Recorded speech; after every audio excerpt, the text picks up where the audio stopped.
out of 6,275. These elections are close. So what I'm trying to do is I'm saying, look, some of these are good, some of these may not be so good. Some passed, some didn't. All right? It depends on who gets out and votes and who provides the information, the factual information, so people can make the decisions on what they want to do. That was school bonds. Next one. Okay, you want to waste some school bond money? Here you go. This is a great example. I don't even have to read this because I couldn't believe this. There's a football stadium they built in Allen, Texas. $60 million football stadium. A football high school stadium. $60 million. It opened. Woo! Yeah, look at us. Oh, wait a minute. There's huge cracks in the concrete concourse. We have to shut it down. They closed in less than a year after it opened. Got huge cracks in the concrete. They're going to have to demolish and reinvent the whole thing, not whole thing, but major parts of it.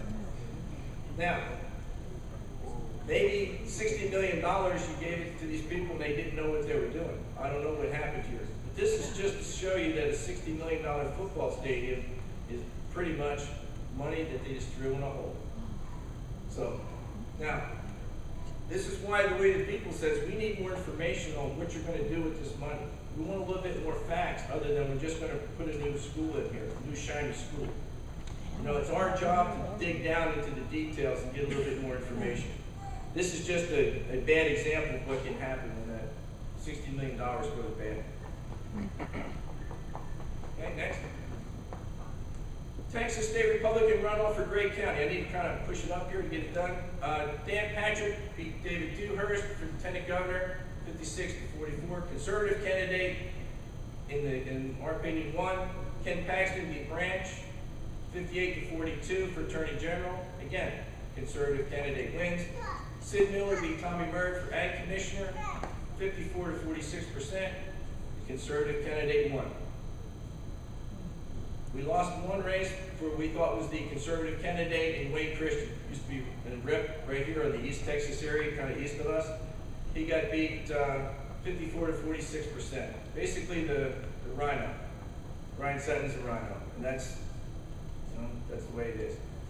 Only 5.6% of the 66,500 registered Republican voters in Gray County bothered to vote. 5.6%. Out of 100 people, 5 people and a half a person showed up to vote. The other 94 and a half people stayed home. You're not going to get, we have to just get more numbers out. And as long as the people are informed and they're intelligent voters, that's fine. But we need to get something better than a 5.6% turnout. Upshur County had about 3%. So we weren't last, but that's certainly not something to be proud of. All right, I want to talk to you about East Texas Senate District 2 real quick. 2 men in the race. Bob Hall, who's a Tea Party guy from the Canton Tea Party, and who's the other guy? Bob Duell. 2 years ago, or I think 3 years ago, when they had the election cycle, there was a something happened, but anyway, Bob Hall was forced off the ballot the last day because he didn't file something that he had already filed, but he had to refile it again. Long story, it came down to really a dirty trick when you looked under the sheets and peeled the onion. It was a dirty trick. Bob Hall could not run, so they all ran unopposed. Well, this time there was no dirty trick played because Mr. Hall crossed the T's, dotted the I's. He ran against him, he ran the race, and he won. He won by, there was 36,160 votes. He won by 300 votes. Less than 1%. 300 votes. Now this is up here not because Bob is such a great, wonderful guy. He is.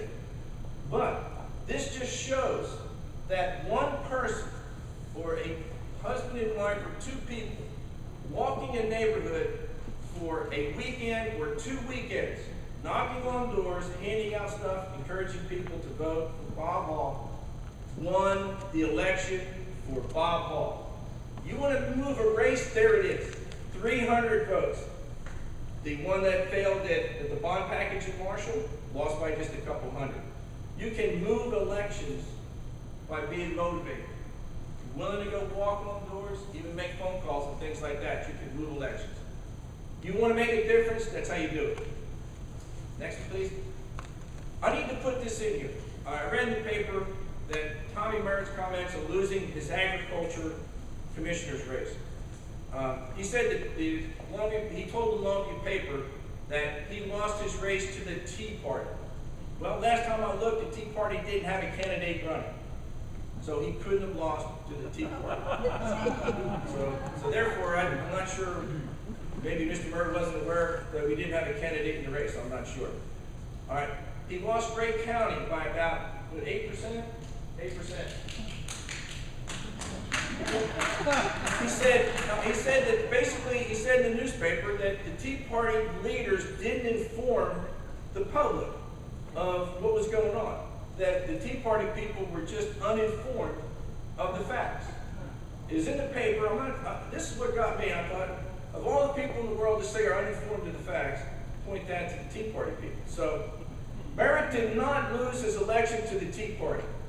He lost his elections on his past voting record, period.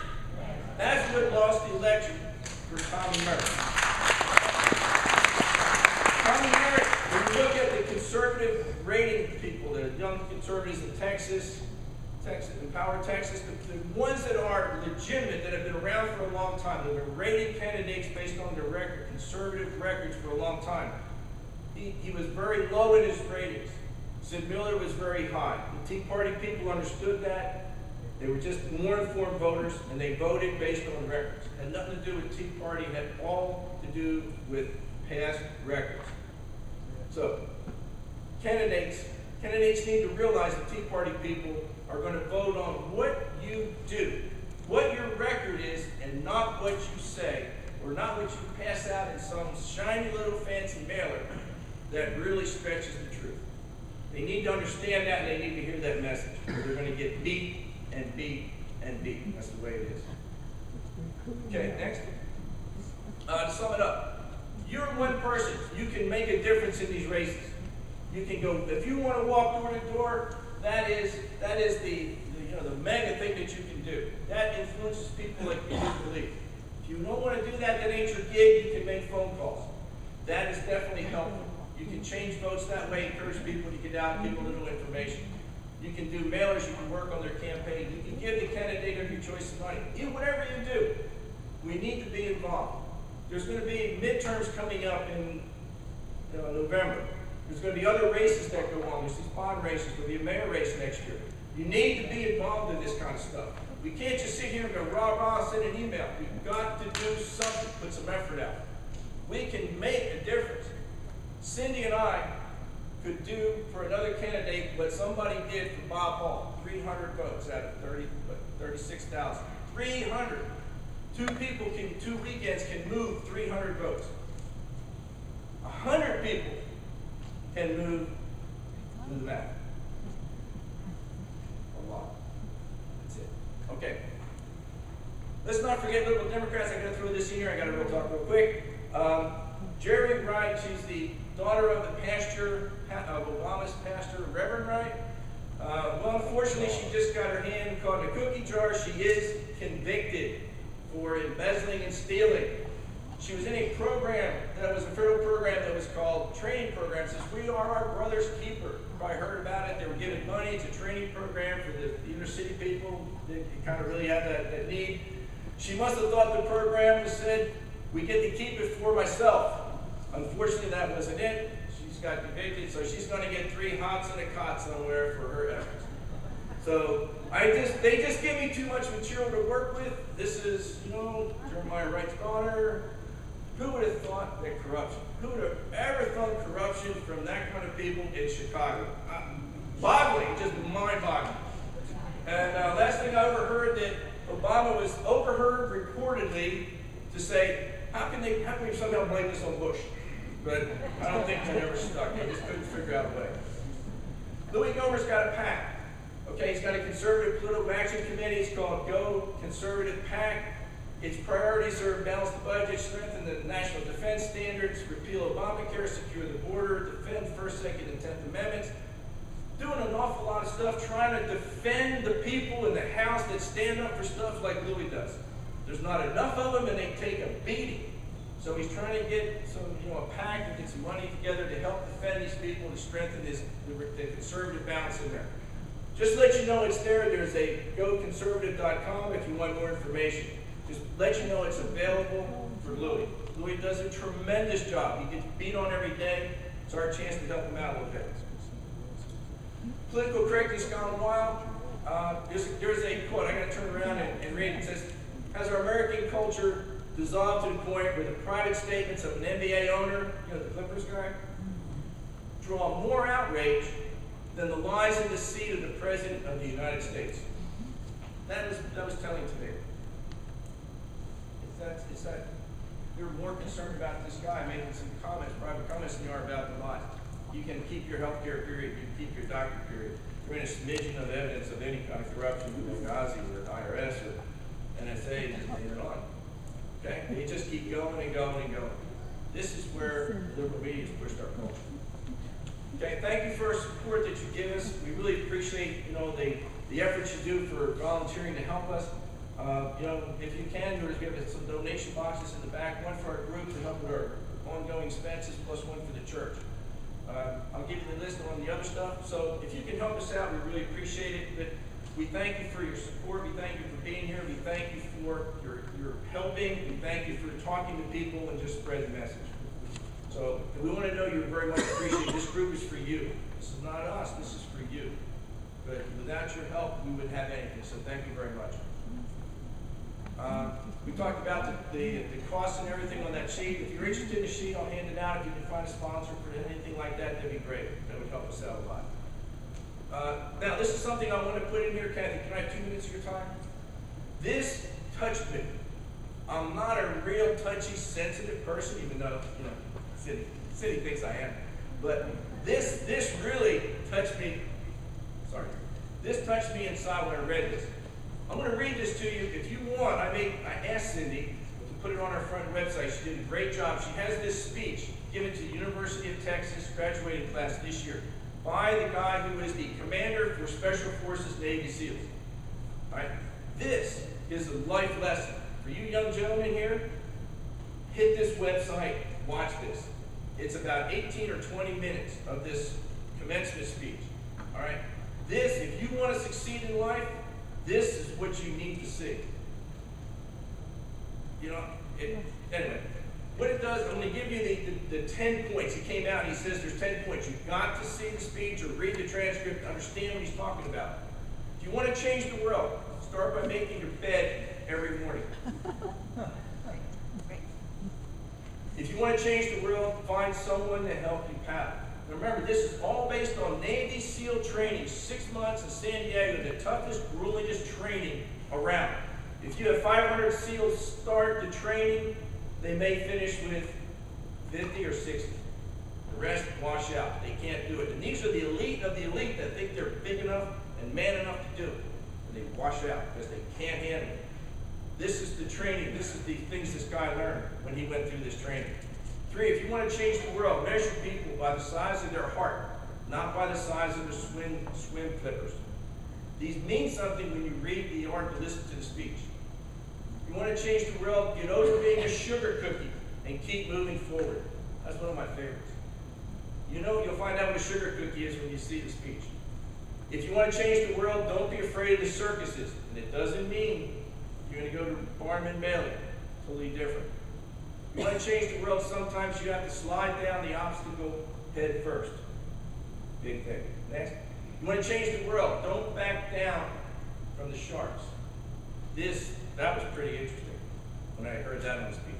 If you want to change the world, you must be at your very best in your darkest moment. This is kind of stuff that your parents, your grandparents taught you when they wanted you to really do well. They wanted you to learn something. If you want to change the world, start singing when you're up to your mud and neck. You're up to your neck and mud. One of those two, sing both times just in case you got them both covered, okay?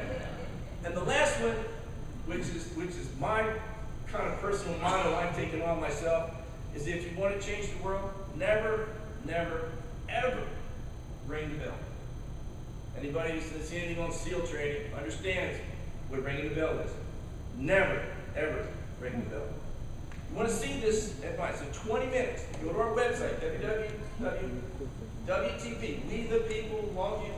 So on the front page, scroll down, hit it to YouTube. Cindy linked it, did a great job on it. It is worth your time. So I'm sorry I took your time, Kathy, but I really wanted to cover that. Tonight's guest speaker, okay? Kathy Adams, President of Texas Civil Forum. Again, you remember her from the Tea Party, the Free Your Family Tea Party. I could sit here and give you 5 minutes of credentials on what she does and all the things that she's doing for conservative across the country and here in Texas. But I don't want to take your time.